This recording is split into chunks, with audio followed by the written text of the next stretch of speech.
नमस्कार मैत्रिणींनो, हे तीनही ब्लाऊज पान गळ्यांचे आहेत. कारण कस्टमर जेव्हा आपल्याकडे ब्लाऊज शिवायला टाकतं त्यावेळेस विचारतात आणि डिझाईन दाखवतात की ह्या डिझाईनचे पैसे किती होणार. आणि आपण जेव्हा डिझाईनचे पैसे सांगितले एवढे एवढे होणार, तर ते आपल्याला पहिल्यांदा विचारतात की पान गळा, मटका गळा, सिंपल गळे असतील तर तुम्ही शिलाई किती घेणार.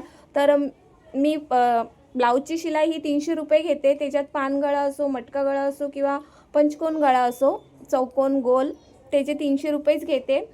तर त्याच्यामुळे कस्टमर डिझाईनचे पैसे जास्त सांगितले की ते सांगतात पान गळा किंवा मटका गळा शिवा.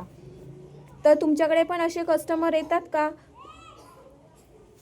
की पैसे ऐकून सांगतात की तुम्ही साधेच पान गळा, मटका गळा वगैरे शिवा.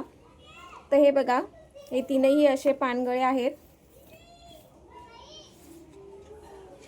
तर तुम्हाला माझे हे ब्लाऊज कसे वाटले मला कमेंट करून नक्की सांगा.